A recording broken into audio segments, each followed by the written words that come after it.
उत्तर प्रदेश के मेरठ जिले से ऑनर किलिंग की एक दिल दहला देने वाली वारदात की खबर सामने आई है।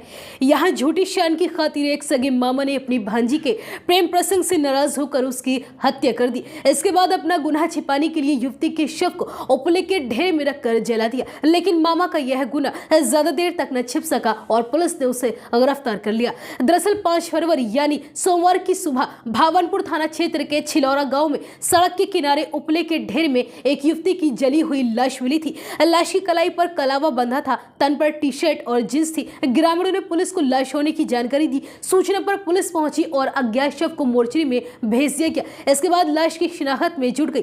पहचान के लिए फोटो सर्कुलेट की गई, जिसके बाद मऊ खास मुंडाली निवासी प्रमोद पुलिस के पास पहुंचा और जली हुई लाश अपनी 21 साल की बेटी टीशा की बताई। पुलिस मामले की छानबीन में लग गई तो सारा सच सामने आया। लाश की शिनाख्त होने के बाद पुलिस ने पूछताछ की तो पिता ने बताया कि बेटी 4 फरवरी की शाम घर से बिना कुछ बताए निकल गई थी। बाद में पता चला कि वो अपने मामा के घर छिलौरा आई है। बेटी की अपनी माँ से किसी बात पर लड़ाई हुई थी, इस वजह से वो हमसे नाराज थी और यहाँ छिलौरा में उसके मामा सोनू और मामी पूनम रहती हैं। माँ से नाराज होकर मामा के वो घर पहुंची थी। सोमवार की सुबह हमें उसकी लाश की सूचना मिली। इस मामले की जांच करते हुए पुलिस ने जब सीसीटीवी फुटेज खंगाले और पूछताछ करनी शुरू की तो युवती के मामा सोनू पर ही सबसे ज्यादा शक हुआ। पुलिस ने सोनू से जब सख्ती से पूछताछ की तो उसने अपना जुर्म कबूल कर लिया। युवती के मामा सोनू ने बताया कि भांजी टीशा का पिछले 5 महीने से अपने गांव के किसी युवक से प्रेम प्रसंग चल रहा था, जिसकी वजह से हमारी काफी बदनामी हो रही थी। अभी 5 दिन पहले भी टीशा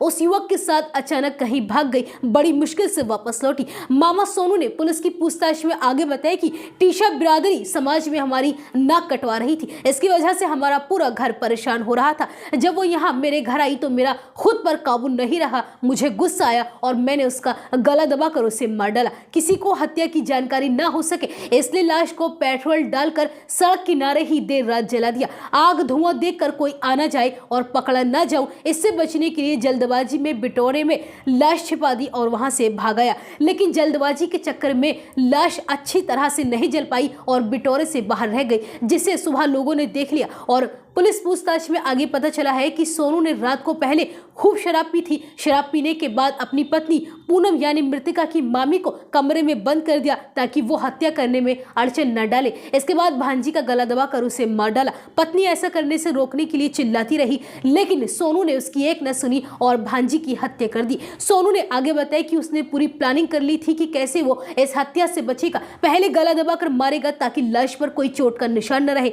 इसके बाद लाश छिपाएगा नहीं बल्कि जला डालेगा। इससे पहले ही पेट्रोल लाकर रख लिया था। लाश घर में नहीं सड़क किनारे दूर जलाई ताकि किसी को समझ ना पाए। इसके बाद सुबह सबसे कह दूंगा कि भांजी अपने प्रेमी के साथ भाग गई, क्योंकि वो 5 दिन पहले भी उस युवक के साथ भाग चुकी थी। इसलिए सब मेरी बात पर भरोसा कर लेंगे और मैं हत्या से साफ बच जाऊंगा। वहीं एसपी देहात कमलेश बहादुर ने इस बारे में बताया कि हत्या में युवती के माता पिता की भूमिका भी संदिग्ध लग रही है। उन्हें इस साजिश की जानकारी थी या नहीं, या वो खुद इस साजिश में शामिल हो सकते हैं। पुलिस अभी इस मामले की गहनता से जांच में जुटी हुई है।